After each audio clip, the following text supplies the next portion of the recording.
조국이 결국 법무부 장관으로 임명됐습니다. 문재인 정권이 조국을 임명하기까지 여론의 추이를 어떤 기준으로 바라봤고 무엇을 가장 두려워했을까요? 박 대통령 탄핵 사태 당시 수많은 이들이 촛불을 들고 광장을 메웠을 때처럼 수십만 일반 시민들이 그때처럼 촛불을 들고 광장에 모이는 것을 가장 두려워했을 것입니다. 자신들이 그런 군중혁명을 통해 정권을 잡았다고 생각하기에 그런 군중들이 다시 모여서 자신들을 타겟 삼는다면 똑같이 몰락할 수도 있기 때문입니다. 이들은 매주 태극기를 들고 집회하는 보수 성향 국민들은 전혀 두려워하지 않습니다. 이들이 두려워하는 것은 자신들의 지지자들이 등을 돌리고 또 일반 시민들이 광장에 모여 촛불 들고 자신들을 타겟 삼는 것입니다. 그런데 언론을 통해 그 많은 의혹들이 쏟아져 나왔음에도 임명을 강행한 이유는 다른 게 아닙니다. 바로 국민들의 극명한 온도 차이 때문입니다. 보수까지 등을 돌려 대통령 지지율이 5%까지 떨어졌던 지난 탄핵 사태와는 다르게 이번 조국 사태에는 지지자들의 변치 않는 지지와 방어는 마치 홍위병을 방불케 했고 일반 국민들 역시 겉으로 드러나는 실제적인 반응은 미미했습니다. 조국에 대한 국민들의 실망감과 비판 여론이 있었을지라도 과거 정유라 때와 한번 비교해 보십시오.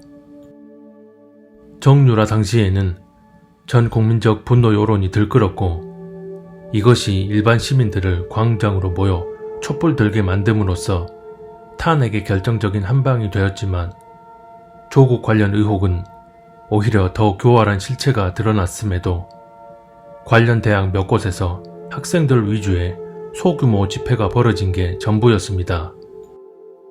단순히 수치적인 여론으로만 봐도 임명 찬성 여론은 무려 40%에 이르고 눈에 보이는 반대 행동 자체는 사실상 전무한 상황이었습니다. 드러나는 상황이 이러한데 처음부터 답을 정해놓은 조국을 임명하지 못할 이유가 없는 것입니다. 그러면 왜 국민들의 온도차가 이렇게 달랐을까요? 그만큼 국민들이 올바른 잣대로 문제를 바라볼 수 있는 판단력과 분별력이 상실되어 있음을 의미합니다.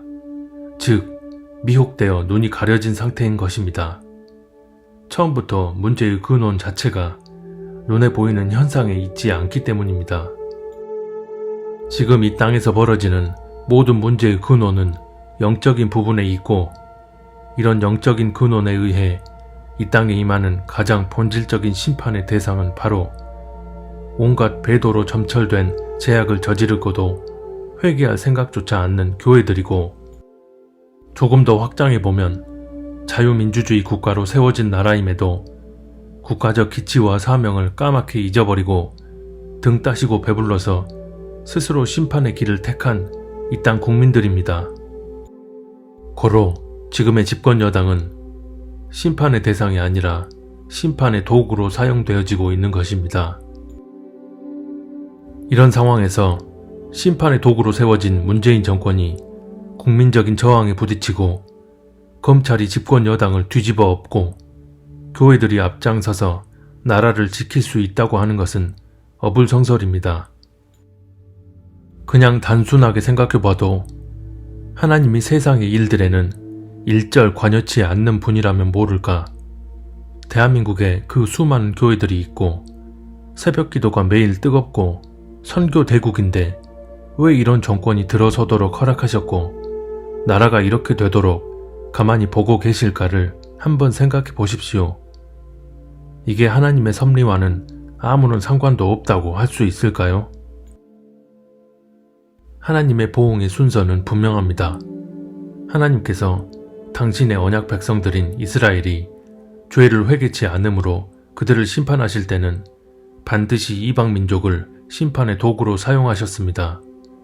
그렇게 당신의 백성들을 보응대로 심판하신 후에 그 이방 민족 또한 그들의 악으로 인해 심판하셨습니다. 계시록 11장에도 보면 성전 바깥 마당은 측량하지 말고 성전 안을 먼저 측량하라고 말씀하십니다. 이게 하나님의 보응의 순서입니다. 이런 상황에서 도구로 사용되어지는 정권이 몰락한다 해도 그 이전에 끔찍한 죄악 가운데 머물러 있으면서도 회개치 않는 이 땅 교회들에 대한 심판이 먼저 일어날 것이고, 이 땅 국민들 역시 자신들이 택한 대로 심판받게 될 것입니다. 영적인 근원에 의한 심판의 순서, 즉 하나님의 섭리는 어제나 오늘이나 변함이 없습니다. 그런데 많은 그리스도인들이 문제에 대한 본질적 근원은 잊어버린 채 드러나는 현상을 사람의 힘으로 타개하려는 걸 보면서 씁쓸하고 안타까운 마음이 들었습니다. 현상만을 분별하는 그리스도인들은 하나님께서 우리 기도를 들어주셔서 저 악한 주사파 정권을 무너뜨리시고 자유 대한민국을 지켜주실 거라 기도하고 있지만, 또 다른 한켠에서는 WCC, WEA, 카톨릭이 이미 하나 되기로 선포했고, WCC에 가입하고 카톨릭 연합에 앞장서는 예장통합교단과 예장합동이 같이 모여서 연합기도회를 열고 차별금지법 반대 목소리를 높이면서 동시에 북한 정권과의 평화통일 기도회를 엽니다. 이것은 단순 개교의 차원이 아니라 교단 차원에서 일어나고 있는 일들입니다. 이 모든 일들이 다 같은 땅 대한민국 안에서 벌어지고 있는 일들입니다. 이런 상황에서 하나님 앞에 상달되는 것들이 이 나라 지켜달라는 기도일까요? 아니면 계속 더해가고 있는 이런 가증한 배도 행위들일까요?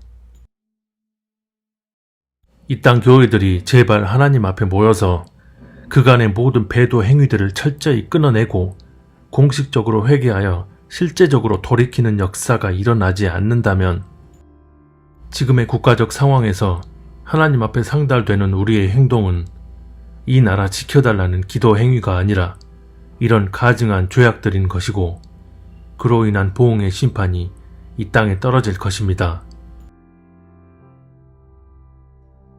인간적인 마음으로는 저 또한 그렇게 믿고 싶지 않지만 어쩔 수 없는 영적 원리에 의해 이 땅에 임하게 될 현실이 이렇습니다. 그러고 보니 오늘이 또 하필 9월 9일입니다.